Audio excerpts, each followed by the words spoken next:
Hello students, welcome to geometry school. Target RMS 18 दिसंबर। भाई ये क्लास 9th के लिए मैथ्स के 10 इंपॉर्टेंट कंसेप्ट, 10 इंपॉर्टेंट फॉर्मूले बताऊंगा। एक बार इनको नज़र में आपको लेके जाना है, एक बार आप इन पे नज़र डाल के जाना, तो उससे क्या होगा भी आपके 15 से 20 से 25 नंबर मार्क्स बढ़ जाएंगे। आपको कम से कम फायदा मिलेगा इस वीडियो से 20 से 25 मार्क्स का। तो ऐसे में अगर भी 25 मार्क्स इन 10 फॉर्मूलेस पे मिल रहे हैं तो मुझे लगता है ये सबसे विन विन सिचुएशन रहने वाली है आपके लिए।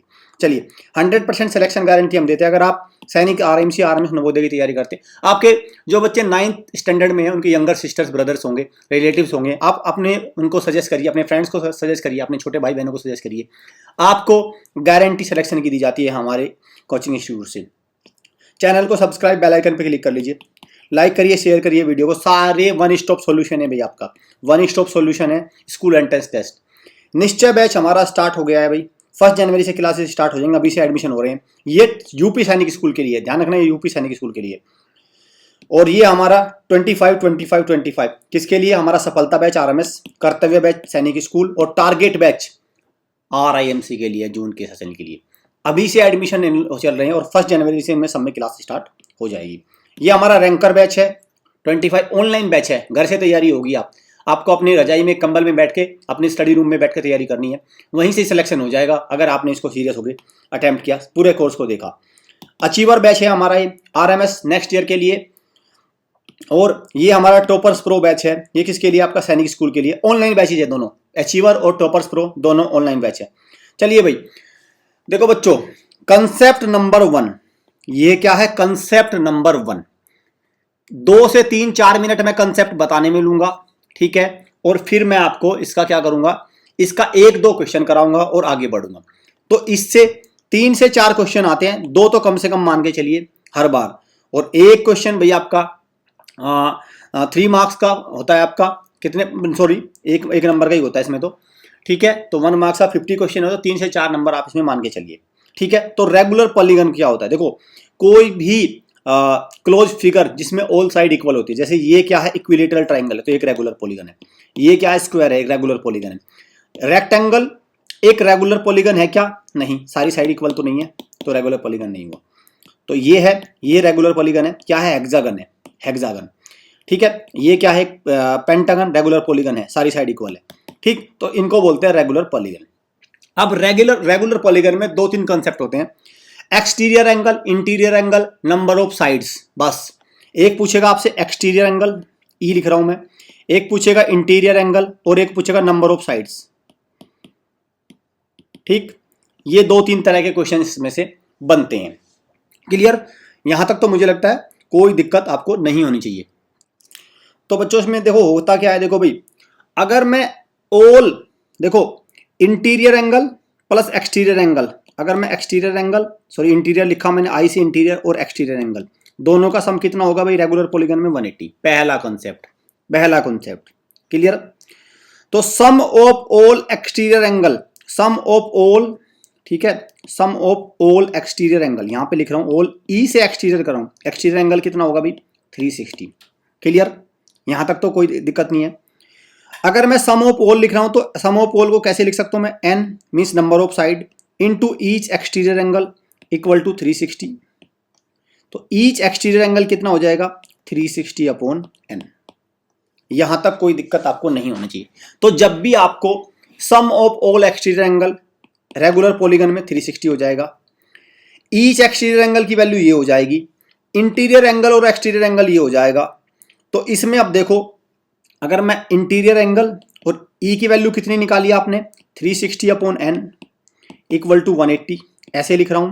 तो इंटीरियर एंगल कितना हो जाएगा भाई? 180 माइनस 360 अपॉन n। तो इसमें से इंटीरियर एंगल कितना हो जाएगा भाई? 180 आपने कॉमन ले लिया, 1 माइनस 2 अपॉन n। क्लियर? तो यहां से अगर मैं इंटीरियर एंगल, तो अगर मैं इसको उसमें करूं तो ये हो जाएगा आपका n इंटू, सॉरी, ये हो जाएगा आपका n माइनस 2 इंटू 180 और अपॉन में n। और जब मैं n को इस साइड ले आऊंगा तो n into I equal to n minus 2 into 180। और आप जानते हैं ये फॉर्मूला क्या निकल गया? Sum of all interior angle. Sum of all interior angle, तो क्या आया भाई, sum of all interior angle कितना हुआ भाई आपका, ये हुआ sum of all interior angle बराबर n-2 इंटू 180। क्लियर, यहां तक मुझे लगता है बच्चों कोई डाउट नहीं। सम ऑफ ऑल एक्सटीरियर एंगल, सम तो वो ऑलरेडी बता चुका हूं 360, ठीक है clear. Each exterior angle 360 upon n, each interior angle कितना हो जाएगा भाई, n-2 इंटू 180 अपॉन n, ठीक है। ये फॉर्मूले हो गए अब हमारे पास। अब देखो मैं चलता हूं सीधा सीधा आपके क्वेश्चन पे। ये क्वेश्चन आया हुआ है, the measure of each interior angle of a regular polygon, कितना है 140, then the number of sides that regular polygon has. तो ईच इंटीरियर एंगल कितना है भाई 140, और आपको पता है भाई क्या होता है, तो फॉर्मूले में रखिए, अभी निकाला था I इक्वल टू, ये अभी तो निकाला था भाई आपको n-2 इंटू 180 अपॉन n, यही तो निकाला था, यही तो है। अब आपको वैल्यू इसकी गिवन है, इसकी वैल्यू कितनी है, वैल्यू आपको दे रखी 140, तो देखो 140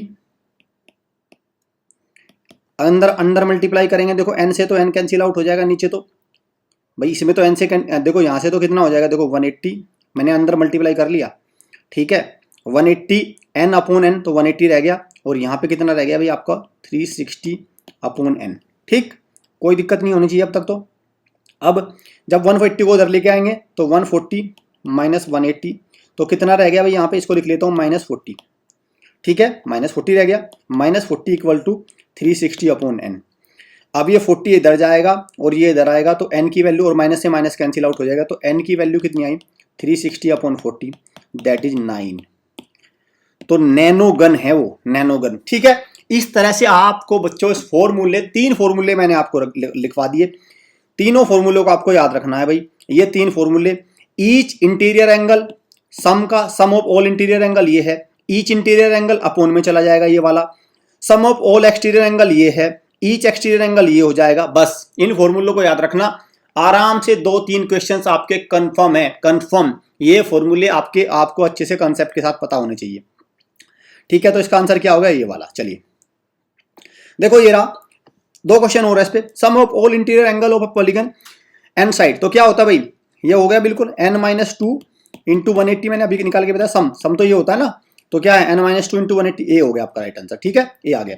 the number of sides in are regular polygon is 15, then the measure of each exterior angle, देखो अब ईच एक्सटीरियर एंगल पूछ लिया, तो ईच एक्सटीरियर एंगल क्या होता है, बिल्कुल यही होता है 360 अपॉन n, तो n की वैल्यू है 15 यहाँ पे, तो 360 अपॉन 15, तो कितना है 24, कितना है 24, ठीक है। बड़ा सिंपल है, ये 3 फॉर्मूले ही, 3-4 फॉर्मूले जो मैंने आपको बताया, बिल्कुल एकदम कंसेप्ट को समझ के चले जाना। मैंने आपको डेरिवेशन के साथ दिखाए हैं, मैंने आपको ये नहीं कि फॉर्मूले याद कर लो, डेरिवेशन के साथ आपको दिखाए हैं करके, ठीक। चलिए अब आता है बच्चों एक concept, successive discount. Successive discount क्या होता है, आपसे पूछा जाए 20% और 10% के 2 सक्सेसिव डिस्काउंट है, तो वो कैसे निकालेंगे आप, देखो 10% 20%, तो मान के चलिए किसी गुड का मार्क प्राइस कितना है 100 रुपीज है, 100 रुपीज MP। तो सक्सेसिव डिस्काउंट बेटा ये होता है कि 100 पहले 20% डिस्काउंट निकालो, जब आप 20% निकालोगे तो 100 का 20 कितना, डायरेक्ट 80 निकाल लेंगे, और जो ये मार्क प्राइस आएगा फिर से जो डिस्काउंट होने के बाद प्राइस, उस पर ही डिस्काउंट कैलकुलेट होगा, तो ये होगा 90 अपॉन 100। तो ये होता है successive discount, clear. Successive discount ऐसे निकलता है, ठीक है। तो ये निकल के आया आपका 9×8 = 72। तो जब भी वो किसी गुड को सेल किया जाएगा, अगर 2 सक्सेसिव डिस्काउंट हमारे पास 20% और 10% है 100 रुपीज पे, तो उसको 72 रुपए में सेल किया जाएगा, क्लियर, 72 रुपए में सेल किया जाएगा। आप इनको डायरेक्ट नहीं कर सकते 20 और 10 30% करके 100 में से 30 नहीं, ठीक है। चलिए ये क्वेश्चन है सक्सेसिव डिस्काउंट का, find a single discount equivalent to 2 successive discount 20% और 10%।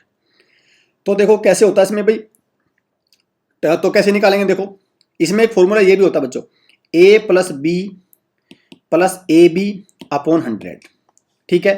तो डिस्काउंट है तो माइनस कितना है, -20, फिर यहां पे क्या करेंगे -10, -20 इंटू -10 अपॉन 100, जब आप इसको निकालेंगे तो आएगा आपका -28, ठीक है, माइनस, और माइनस आया तो डिस्काउंट, तो 28% डिस्काउंट। ये भी तरीका है, आप 100 से भी निकाल सकते हैं, ठीक है, 100 से भी निकालते हैं, दोनों सेम सेम वैल्यू है। क्लियर? चलिए, सक्सेसिव डिस्काउंट ही होगा, डिस्काउंट पे डिस्काउंट मीन्स अगर आपके 100 रुपीज़ प्राइस है तो पहले आप 20 रुपीज़ निकालिए, तो कितना निकला 20, तो 100 में से आपने 20 माइनस किया तो 80। अब जो ये 10% निकलेगा 80 पे निकलेगा, तो 80 का 10 कितना आएगा, ये निकलेगा बच्चों 10 रुपीज़, सॉरी 8 रुपीज़, ठीक है, 8 रुपीज़।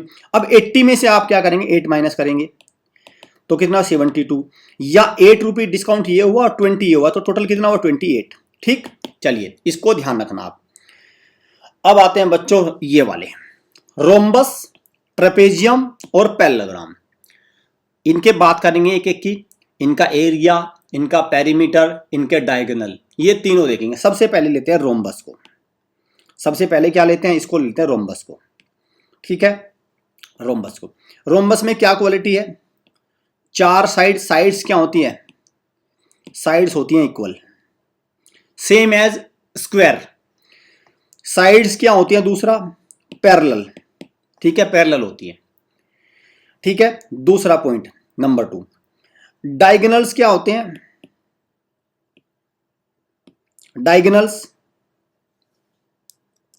डायगोनल्स बाइसेक्ट करते हैं, बाइसेक्ट करते हैं मींस ये एक डायगोनल है, देखो देखो ये एक रोम्बस है, ठीक है, रोम्बस बना नहीं तो एक मिनट, ये एक मिनट इसको मैं थोड़ा कर दूं, यहां से अगर मैं देखूं तो ये एक रोम्बस है लेट अस सपोज, ठीक है। तो ये जो डायगोनल्स है ना ये बाइसेक्ट करेंगे मींस ये इसके इक्वल होगा, ये इसके इक्वल होगा, ठीक है, दोनों एक दूसरे को इक्वली बाइसेक्ट करेंगे और 90 डिग्री पे करेंगे, 90 डिग्री पे। क्लियर? तो ये रोम्बस की प्रॉपर्टी होती है। अब रोम्बस के बारे में देखते हैं भाई, रोम्बस का पेरीमीटर कितना होगा भाई, पेरीमीटर तो क्या होगा भाई, सारी साइड इक्वल है तो पेरीमीटर कितना हो जाएगा 4 इंटू साइड, भाई एक साइड जितनी है तो 4 से गुना कर देंगे तो ये इसका पेरीमीटर हो जाएगा। एरिया कितना हो जाएगा, एरिया होगा हाफ डायगोनल 1 इंटू डायगोनल 2, खत्म। Clear? Half diagonal 1 into diagonal 2, ये दोनों आपको फॉर्मूले रोम्बस के बारे में याद रखने हैं, ठीक है, बस इन्हीं फॉर्मूले से आपका काम बन जाएगा। रोम्बस की सारी साइड देखो ये ना रोम्बस की अपोजिट साइड पैरेलल होती हैं, इक्वल भी होती हैं, ठीक है। तो जाहिर सी बात जब साइड पैरेलल तो ये एंगल इसके इक्वल होगा, ये एंगल इसके इक्वल होगा, ठीक है। ये कुछ प्रॉपर्टी है रोम्बस की, अंडरस्टूड। चलिए अब बात करते हैं ट्रेपेजियम पे। ट्रेपेजियम में क्या होता है, अपोजिट साइड क्या होती है, पैरेलल होती है। क्या होती है, ये साइड क्या होती है, अपोजिट साइड क्या होती है ट्रेपेजियम में, पैरेलल होती है। अब इसका पेरीमीटर क्या होगा, पेरीमीटर तो देखो भाई सम ऑफ साइड होगा, ये साइड ये साइड ये साइड ये साइड, वही पेरीमीटर होता है। एरिया क्या होगा, ये इंपॉर्टेंट है, ट्रेपेजियम के केस में एरिया बहुत इंपॉर्टेंट है। तो इसमें क्या होगा भाई, ये होता है half sum of parallel sides into height, ये होता है, इसको ध्यान रखना भाई। Sum of parallel side means let us suppose ये साइड ए है ये बी है, तो ये क्या हो जाएगा हाफ ए प्लस बी, और इनकी हाइट मान के चलिए ये एच है ये इनटू एच, तो ये बन जाएगा ट्रेपेजियम का एरिया। अंडरस्टूड। चलिए ये हो गया भाई पॉइंट नंबर 2। अब आता है पैरेललोग्राम पे, ये तो बहुत आसान है। पैरेललोग्राम में और रेक्टेंगल में बस ये समझो सेम सेम से ही होते हैं, बस एंगल का फर्क होता है, ठीक है। ये क्या होता है, ये साइड इसके इक्वल भी हो और पैरेलल भी है। क्लियर? ये साइड क्या होती है, इसके इक्वल है पैरेलल है, और ये साइड इसके इक्वल है और पैरेलल है। बस ये 90 डिग्री पे नहीं करते, रेक्टेंगल में 90 डिग्री हो जाता है, ये 90 डिग्री नहीं होता। क्लियर? ये बात क्लियर है? ओके। तो बच्चों एरिया क्या हो जाता है इसमें, एरिया होता है इसमें बेस इंटू हाइट, जो भी हाइट होगी वो बेस इंटू हाइट हो जाएगा इसका area. Clear? Base into height हो जाएगा इसका एरिया। अंडरस्टैंड? ये तो होता है भाई पैरेललोग्राम का केस। और पेरीमीटर क्या हो जाएगा, पेरीमीटर तो चारों साइड का सम हो जाएगा, तो जाहिर सी बात है 2 इंटू एल प्लस बी जो उसका वो लगता है सेम इसमें बनेगा इसका पेरीमीटर का। तो तीनों चीजें मैंने आपको बता दी, रोम्बस, ट्रेपेजियम और पैरेललोग्राम, तीनों को थोड़ा याद रखना। इस तरह का क्वेश्चन देखो आया हुआ है आपका, ये area of rhombus whose diagonal are length, तो डायगोनल की 2 लेंथ दे दी आपको। तो एरिया क्या होता है भाई रोम्बस का, अभी बताया मैंने, area half d1 into d2, तो हाफ d1 कितना है 10, d2 कितना है 8.2, कितना आया भाई निकाल के, जब इसको निकालेंगे तो आएगा 41। ठीक, तो आंसर क्या होगा 41। चुटकियों में क्वेश्चन हो जाएगा, इसी तरह का सीधा सीधा आपको क्वेश्चन मिलेगा। ठीक, एक और देख लीजिए, which of the parallelogram has all side equal and diagonal bisect each other. तो कौन सा हो गया भाई, डायगोनल बाइसेक्ट करते हैं और ऑल साइड इक्वल होती है। तो ये क्या हो गया भाई, देखो रेक्टेंगल में ऑल साइड इक्वल नहीं होती, ट्रेपेजियम में नहीं होती, तो रोम्बस में ऑल साइड इक्वल होती है, डायगोनल बाइसेक्ट करते हैं। राइट आंसर हो गया रोम्बस। चलिए 25 सीट्स हैं भाई, सिलेक्शन की गारंटी है। आपके जो यंगर ब्रदर सिस्टर है उनको रिकमेंड करेंगे तो फायदे में रहेंगे। आपने जो गलती करी है, क्योंकि देखो बच्चों एक बात बताओ भाई, आप 9th का इंटरेस्ट दे रहे हैं, इसका मतलब 6 में जो आपने RMS सैनिक वगैरह दिया वो आपसे पास नहीं हुआ। वो पास क्यों नहीं हुआ, आपने मेहनत तो पूरी करी होगी। हो सकता है आपको सही मेंटोर ना मिला हो, सही कोचिंग ना मिली हो, सही आपको मार्गदर्शन ना हुआ हो। ये गलती आप आपके छोटे भाई बहन वो ना करें, उनको एक सही कोचिंग दिलवाइए सो दैट वो आराम से इनको करेक्ट करे, नहीं तो उनको भी फिर 9th का अटेम्प्ट करना पड़ेगा। अब आते हैं भाई क्यूब का। देखो क्यूब का, क्यूब में मैंने स्पेशल लेके चला हूं। देखो वॉल्यूम क्या होगा भाई, क्यूब क्या होता है, ये होता है, ये जो स्क्वायर होता है उसका 3D वर्जन होता है क्यूब। मींस ये हो गया, ठीक है, क्यूब। सारी साइड क्या होती है इक्वल, तो वॉल्यूम क्या होगा इसमें, ए इंटू ए। ठीक है, वॉल्यूम क्या होता है, ए मींस साइड, ए की बराबर क्या है, साइड ऑफ द क्यूब। अगर मैं इसका एरिया की बात करूं, एरिया, तो एरिया कितना हो जाएगा इसका बच्चों, इसका एरिया हो जाएगा 4a²। Surface area, area means surface area. ठीक है, अगर मैं बात करूं इसकी टोटल सरफेस एरिया की, टोटल TS से लिख रहा हूं, टोटल सरफेस एरिया, तो वो कितना हो जाएगा 6, 1 2 3 4 5 6 स्पेस है ना, तो 6a²। तो ये आप ध्यान रखना, surface area 4a², volume a cube, और टोटल सरफेस एरिया हो जाएगा 6a²। चलिए यहाँ देखते हैं, the volume of a cube is, ये है आपका द सरफेस एरिया पूछा है। देखो भाई वॉल्यूम कितना है 64, ये होता है a क्यूब, तो यहाँ से a की वैल्यू निकलेगी 64 का √3, 64 का √3 निकालेंगे हम, थर्ड रूट, तो निकल आएगा 4। तो a की वैल्यू कितनी आई 4। जब आपको a पता चल गया, साइड पता चल गया 4 है, और सरफेस एरिया कितना होता है भाई, सरफेस एरिया पूछा, टोटल सरफेस एरिया नहीं पूछा, तो 4a²। 4a कितना है 4 इंटू 4, तो कितना हुआ 64।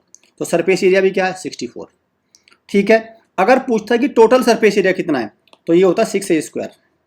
ठीक है, तो ये हो जाता 96। ध्यान से क्वेश्चन को मार्क करना, सरफेस एरिया पूछा, टोटल सरफेस एरिया नहीं पूछा। अंडरस्टूड। चलिए अब आता है कंसेप्ट स्पीड, डिस्टेंस और टाइम। स्पीड क्या होता है भाई आपका, डिस्टेंस अपॉन टाइम।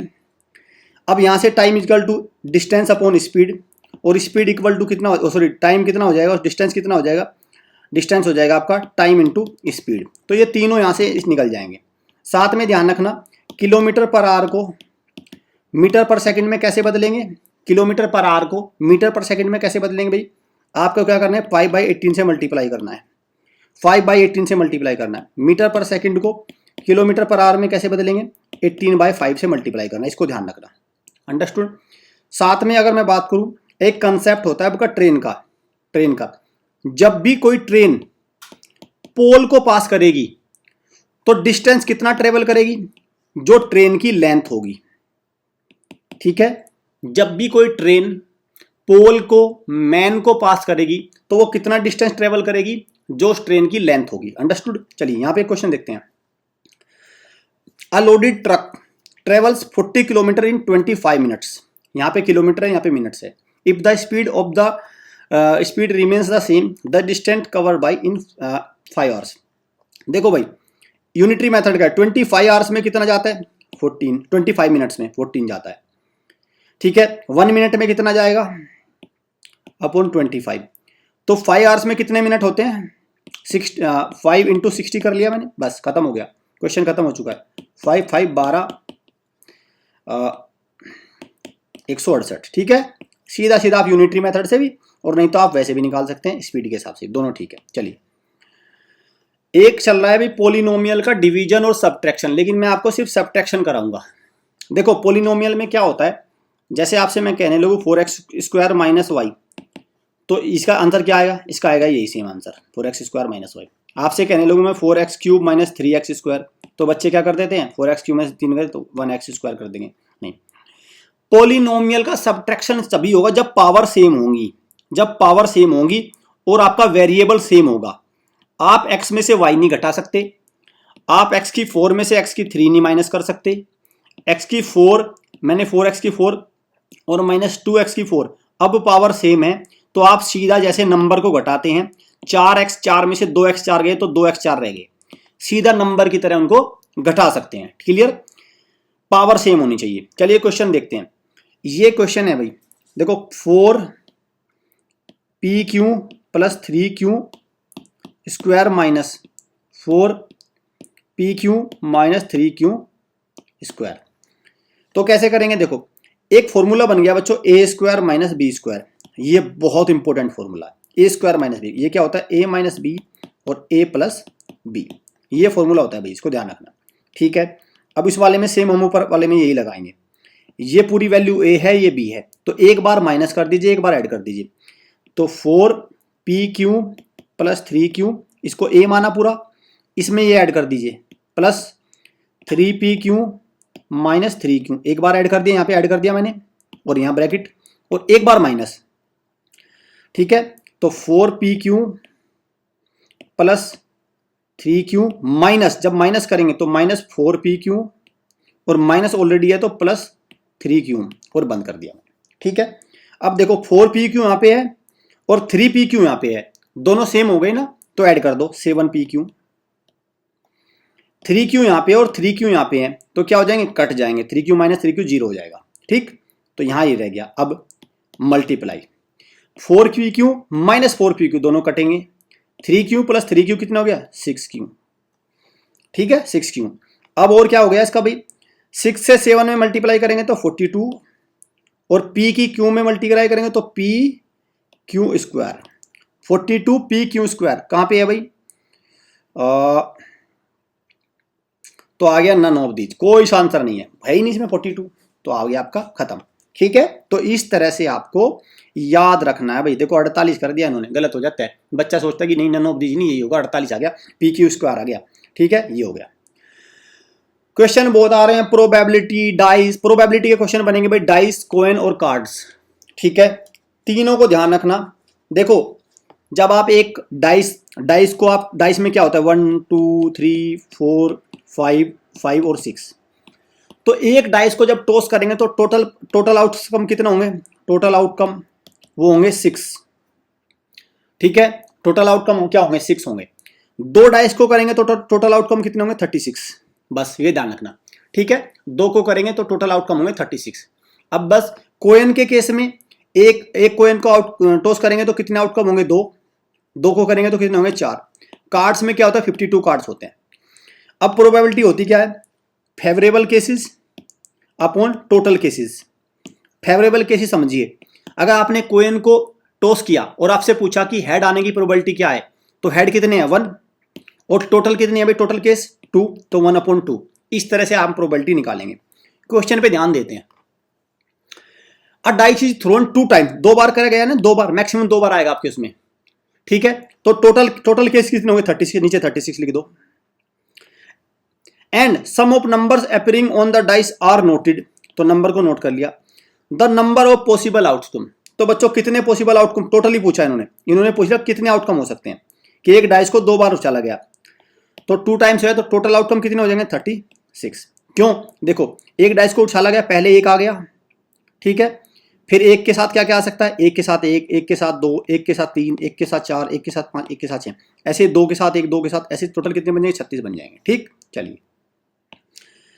तब probability of getting multiple of 2 when a dice is rolled, जब एक डाइस को आप रोल करते हैं तो 2 का मल्टीपल आने की प्रोबेबिलिटी कितनी है। देखो 2 के मल्टीपल कौन कौन से, 2 हो गया, 4 हो गया, 6 हो गया, 3 ही आ सकते हैं। ठीक है, तो टोटल केस कितने हो गए, फेवरेबल केस हो 3। टोटल केस कितने हमारे पास, एक डाइस को कितना हो जाता है, 2 बार, एक बार तो 6, 3/6 कितना हो गया, 1/2। ठीक, आ गया आंसर। चलिए ठीक है भाई, टोटल केसेस 6 हैं, फेवरेबल 3 है, तो 1/2 हो गया, नहीं हो गया। चलिए भाई, बहुत इंपॉर्टेंट है, आपने जो गलती करी है, आपके यंगर सिस्टर ब्रदर वो गलती ना करे। एक सही मेंटोर, एक सही कोचिंग की आवश्यकता है, और ये है वो 50%। ये मान के चलिए, अगर आपने इनमें सिलेक्शन निकाल लिया, भैया एंट्रेंस होगा इनमें, बच्चों ये मत समझना कि ऐसे ही एडमिशन हो जाएगा, एंट्रेंस होगा इसमें भी। बहुत इंपॉर्टेंट कॉन्सेप्ट है, मीन, मोड, मीडियन, रेंज और फ्रीक्वेंसी, सब कराऊंगा। Mean, mode, median, range. सबसे पहले मीन को लेते हैं। मीन का मतलब होता है एवरेज। ठीक। और एवरेज आपको पता है सिंपल होता है, क्या होता है, sum of observation upon total number of observation. ठीक, खत्म हो गया। Sum of observation total number of observation, ठीक है, sum of observation total number of observation. ठीक, क्लियर। तो ये तो हो गया आपका मीन, पहला खत्म हुआ। अब आते हैं मोड पे।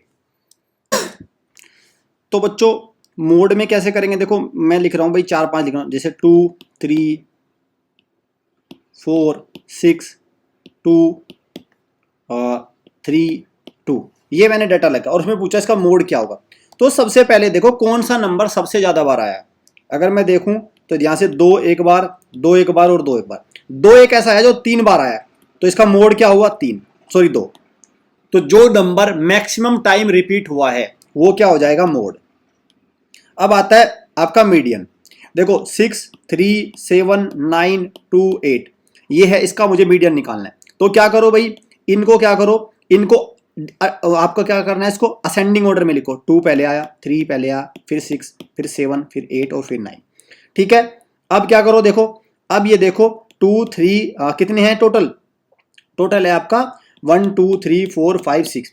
तो जो बीच के दो टर्म है ना, बीच के 6 + 7 अपॉन 2, ठीक है, बीच के जो टर्म है, क्योंकि भाई देखो मीडियन का मतलब है जो आपका मिडल टर्म है। तो मिडल टर्म कितने आ रहे हैं, 2 इधर हो गए, 2 इधर, 2 टर्म आ रहे हैं ना, ये 2 टर्म आ रहे हैं ना मिडल में। तो 6 + 7 और इनको भी 2 से डिवाइड करोगे तो कितना आ गया, आ गया आपका 6.5। तो इसके मीडियन क्या हो जाएगी, 6.5। तो मिडल टर्म का निकालना ही आपका क्या है, ये हो जाएगी आपकी मीडियन। अब आते हैं रेंज। रेंज क्या है भाई, देखो आपका 6 9 5 3 2 4 ये लिखा है। तो रेंज क्या होगा भाई, हाईएस्ट माइनस लोएस्ट। तो हाईएस्ट क्या है 9, लोएस्ट क्या है इसमें 2, तो रेंज क्या हो जाएगी 7। ठीक।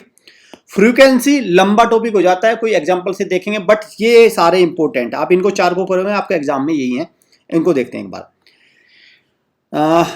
देखते हैं आप इसको। The sum of height of a certain number of players 728 and the mean height is 56, the number of player पूछा है। तो देखो भाई मीन हाइट कितनी है 56, आपको नंबर ऑफ प्लेयर्स पता नहीं, लेट अस सपोज n है। तो मीन हाइट को अगर मैं n से कर दूं मल्टीप्लाई तो सम निकल आएगा 728। तो n क्या होगा अपॉन 56, कितना है 13, क्या है आंसर 13। ठीक है, सीधा सीधा आंसर है। अब देखो ये आ गया भाई, देखो क्वेश्चन आ गया ना, find the range of first 5 prime number. तो पहली प्राइम नंबर क्या है 2, फिर 3, फिर 5, फिर 7 और फिर 11। ठीक है, तो रेंज कितना हो जाएगी, हाईएस्ट कितना है 11, लोवेस्ट कितना है 2, रेंज कितनी आई 9। ठीक, 9 समझ गए।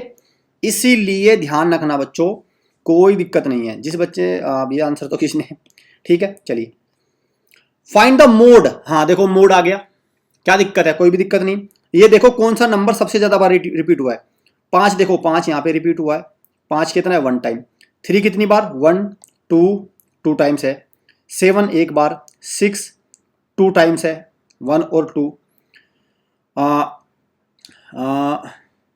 2 कितनी बार हुआ है 1 बार, 4 कितनी बार है 1, 10 एक बार, 8 भी 1 बार है। तो एक कौन से नंबर हो गए, तो हो गया आपका 3 2 टाइम्स हुआ है और एक 6 2 टाइम्स हुआ है। तो 2 नंबर ऐसे हैं 3 और 6, तो मोड कितना हो गया 3 and 6। समझ गए। मुझे लगता है कोई बात नहीं होना चाहिए, बिल्कुल कोई कंफ्यूजन नहीं होना चाहिए आपको यहाँ पे। तो ऐसे निकलेगा बच्चों आपका मोड, बिल्कुल एकदम क्वेश्चन को ऐसे देख के चले जाना। In a set of observation what is the frequency of the okay. देखो भाई इसमें पूछा है फ्रीक्वेंसी क्या है, ऑब्जर्वेशन की फ्रीक्वेंसी क्या है 10 की। चलो देखो फ्रीक्वेंसी भी देखते हैं। तो बच्चों यहाँ पे क्या देखना है भाई, 10 की इसमें फ्रीक्वेंसी पूछी है, 10 की फ्रीक्वेंसी। तो 10 एक बार यहाँ आ गया, दूसरी बार 10 ये आया, तीसरी बार ये आया, चौथी बार ये आया, 5वीं बार ये आया। तो कितनी फ्रीक्वेंसी होगी 5 हो गई। क्लियर। तो ऐसे आप फ्रीक्वेंसी निकालेंगे। क्लियर। यहां से भाई 3-4 क्वेश्चन आपके पक्के हो जाने चाहिए बिल्कुल।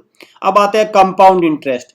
देखो कंपाउंड इंटरेस्ट क्या होता है भाई, A = P × 1 + R/100 × N। ठीक है, ये क्या अमाउंट होता है, और इसमें से अगर मैं माइनस कर दूंगा P तो ये मेरा निकल गया आपका CI कंपाउंड इंटरेस्ट। ठीक है, ये फॉर्मूला होता है, इस फॉर्मूले को लगा देना, क्वेश्चन आपका हो जाएगा। कैसे, देखो फाइंड द अमाउंट, अमाउंट इसमें निकलवाना है आपके ऑन रुपीज अमाउंट पूछा है, ध्यान भाई, अमाउंट कंपाउंड इंटरेस्ट का सवाल है लेकिन अमाउंट पूछा है 409496। तो पी कितना है यहाँ पे 4096। आर कितना है भाई यहाँ पे 12.5% पर एनम। टाइम पीरियड कितना है आपका 18 मंथ्स को क्या कह सकते हैं हम, या 3/2 ईयर्स। ठीक है, हाफ ईयरली पे पूछा है अमाउंट। ठीक है, तो इस पे हाफ ईयरली पे पूछा है। तो बच्चों देखो, जब भी हाफ ईयरली होता है, क्वार्टरली होता है, एनुअली होता है, तो इसमें क्या है, इसमें रेट ऑफ इंटरेस्ट वगैरह कैसे चेंज होते हैं। तो जैसे इस क्वेश्चन में हाफ ईयरली बोला है, तो बच्चों क्या हो जाएगा, तो आर हो जाएगा r/2 और टी हो जाएगा 2 टाइम्स 2t। ठीक, अब इस क्वेश्चन को आप कर दीजिए। जैसे अगर आप देखें तो यहाँ पे देखो, यहाँ पे कैसे चेंज होगा भाई, आर कितना हो जाएगा, आर हो जाएगा बच्चों, ये कितना लिखा भाई, ये लिखा आपका, अगर मैं इसको सोल्व करूँ तो 1/8 लिखा है, नहीं लिखा है, तो ये 1/8 लिखा है, तो ये कितना हो जाएगा 1/16 और ये कितना हो जाएगा 3। आपका 1.5 ईयर्स है तो 3 ईयर्स हो जाएगा। ठीक, आप फॉर्मूला लगा दीजिए इसमें। फॉर्मूला कैसे लगेगा भाई, आपका ए इक्वल टू पी कितना है 4096 इंटू 1 प्लस आर कितना है भाई आपका, आर कितना हो भाई 1/16 है कि नहीं है, 1/16 हो गया ना। ठीक है, r/100 तो ये हो जाएगा आपका 1600 इंटू, देखो भाई r/100 तभी होता है जब परसेंटेज हो, तो 1/16 ही रह जाएगा ये। ठीक है, और कितना है 3। क्लियर, ये हो गया। ठीक है, तो आप क्या करेंगे इसको 4096 इंटू 17/16 17/16 और 17/16, क्योंकि 3 बार है ना 3, तो ये 40 से कट जाएगा, तो ये 17 हो गया। 17 के क्या होता है, 17 की क्यूब कितना होता है 4913। आंसर क्या आ गया, ये आ गया। ठीक, तो इस तरह से क्वेश्चन को आप कर लेना है आपको। ठीक है, प्रॉफिट एंड लॉस बड़ा सिंपल है। देखो भाई, एक कॉस्ट प्राइस होता है, एक सेल प्राइस होता है, तो SP माइनस CP क्या होता है, प्रॉफिट होता है। और प्रॉफिट परसेंट क्या होता है, वो होता है P/CP इंटू 100, ये भी आपको ध्यान रखना है। लॉस परसेंट क्या होता है, लॉस अपॉन CP इंटू 100, और लॉस कैसे होता है, CP माइनस SP होता है लॉस। ठीक, ये कुछ फॉर्मूले हैं बिल्कुल सीधे सीधे। आप क्वेश्चन को देखते हैं थोड़ा सा। अब man to work to sell watch at 700 rupees, loss कितना हुआ 20% का, what must he sell to gain 20%। तो देखो भाई SP कितना है यहाँ पे 700, लॉस कितना हुआ 20% का, तो CP तो नहीं पता हमें, CP को X मान लेता हूँ। लॉस हुआ 20% का, तो X इंटू 80, क्लियर, यही तो होगा, X इंटू 80 इक्वल टू क्या है 700, यही तो हुआ। ठीक है, अब यहाँ से अगर मैं इसको देखूँ तो यहाँ से कितना आएगा, कैंसिल होके आ जाएगा भाई आपका 10/8, ये निकल के आया मेरा CP, ये मेरा CP निकल गया, X की वैल्यू निकल गई यहाँ से CP। अब मुझे चाहिए गेन, कितना गेन चाहिए बच्चों मुझे 20% का, और तो इससे सेल प्राइस पूछा, तो 20 को क्या करेंगे 120 और अपॉन 100 कर देंगे सीधा सीधा, तो 20 से 20 चले जाएगी, यहाँ पे 15 आ जाएगा, 105, ये 1050।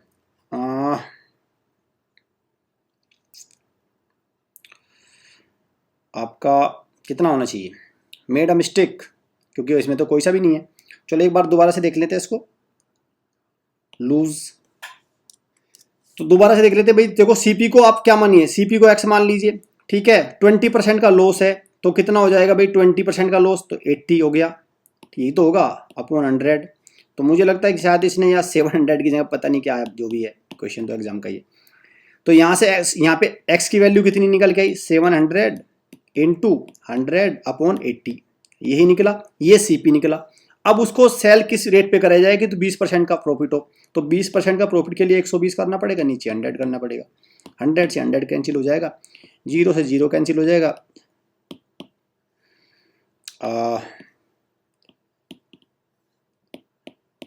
भाई 1050 आना चाहिए। चलिए पता नहीं, आई थिंक कोई क्वेश्चन ना नॉलेज करके आगे बढ़िए। ये हमारे भाई ये बैच है बच्चों, आप इनको अवेल कर सकते हैं, सारे इंपॉर्टेंट बैच हैं।